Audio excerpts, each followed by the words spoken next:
دنیا کے پراسرار ترین شہروں میں سے ایک شہر جو ہزاروں سالوں کے حوادث کی خراشیں لیے 4000 سال قبل مسیح کی تاریخ رکھنے والا، بدھ مت، ہندو اور اسلام جیسے بڑے مذاہب کی تاریخ کا حامل ہے۔ قدیم آثار اور کھنڈرات رکھنے والا یہ شہر افغان فاتحین اور مغل بادشاہوں اور افغانستان سے ہندوستان تک قدیم تجارتی روٹ پر واقع ہے۔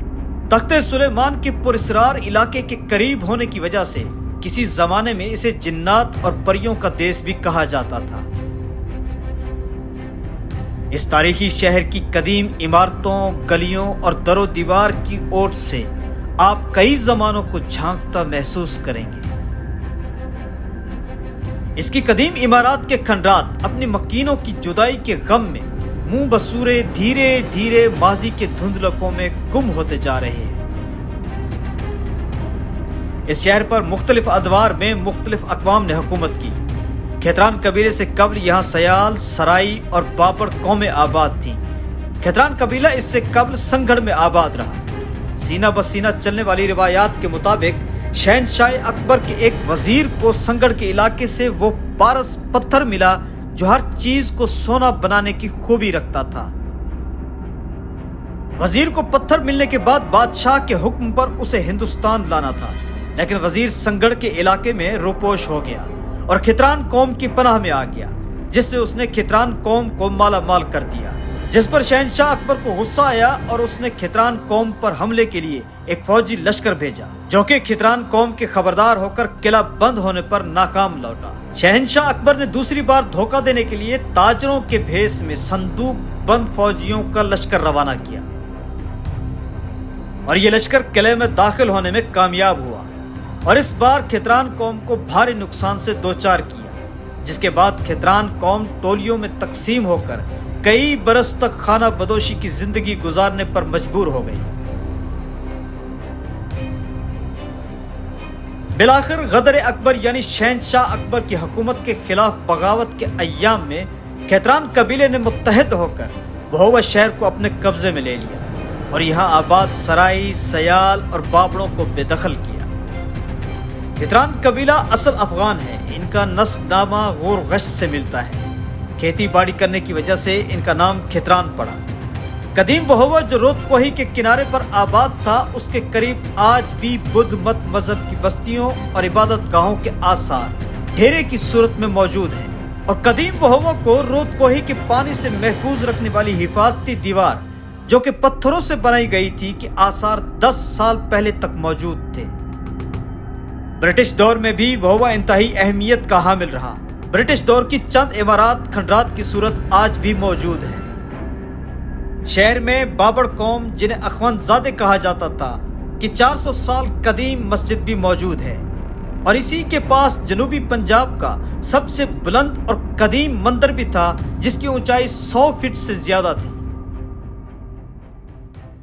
کھجوروں کے باغات میں گھرا، پہاڑوں سے اترتی لہراتی بلکھاتی ندی سے سیراب ہوتا، کوہ سلیمان کے حسین نظاروں، فطرت کی رنگ آرائیوں، شائستہ لہجوں اور مہمان نواز روایتوں سے آراستہ یہ محض خوبصورت الفاظ سے مزین کوئی افسانوی شہر نہیں، بلکہ حقیقت میں پاکستان میں موجود تاریخی اہمیت کا حامل جنت ارضی کا ایک ٹکڑا ہے۔ یہ منفرد شہر دیکھ کر عرب کے کسی سرسبز گھنے نخلستان کا گمان گزرتا ہے، جہاں دراز قد دوشیزاؤں کی مانند کھجوروں کے درخت، کھیتوں کھلیانوں سے گزرتی خوبصورت ندی اور درویشانہ ویرانے ہیں۔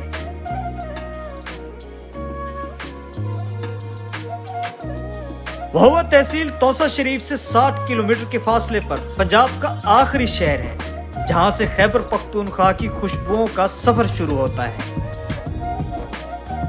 بھووا پاکستان کا ایسا شہر ہے جو حوادث زمانہ کی وجہ سے 2 بار اجڑ کر تیسری جگہ آباد ہوا۔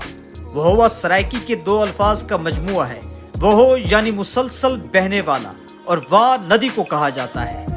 اس علاقے کو پہاڑ سے آنے والی ندی ہمیشہ سے سیراب کر رہی ہے، جو سارا سال بہتی رہتی ہے، اس لیے اس شہر کا نام بھووا پڑ گیا، اور اس ندی کو گنگ کہا جاتا ہے۔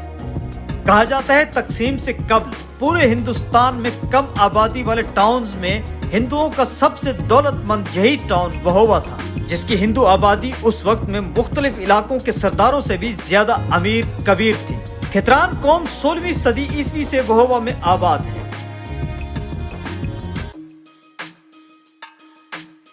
وہوہ مختلف قوموں کے پرامن، مہمان نواز اور صلح جو لوگوں کا شہر ہے، جہاں کھتران، کیسرانی، لاشاری، پٹھان، بزدار، اخونزادے، بھٹی، راجپوت، قریشی، قاضی، شیخ اور ہندو راٹھور آباد ہیں۔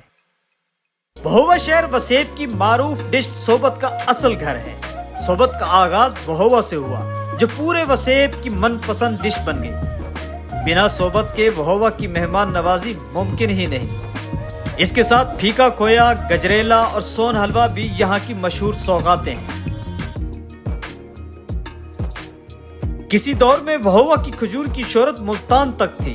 ملتان کی منڈیوں کی مہنگی کھجوروں میں وہوہ کی کھجور کا بھی شمار ہوتا تھا۔ وہوہ کے روایت پسند لوگ یہاں کی کھجور بطور تحائف اپنے دوستوں اور عزیز و اقارب کو دوسرے شہروں میں بھیجا کرتے تھے۔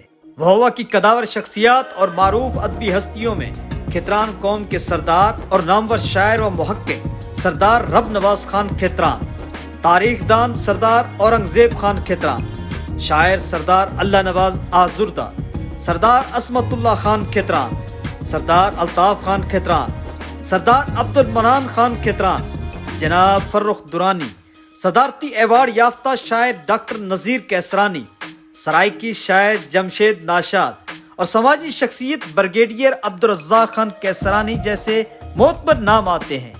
دعا ہے یہ تاریخی اہمیت کا حامل خوبصورت روایتی شہر اور وطن عزیز کا ہر شہر اور بستی شاد و آباد رہے۔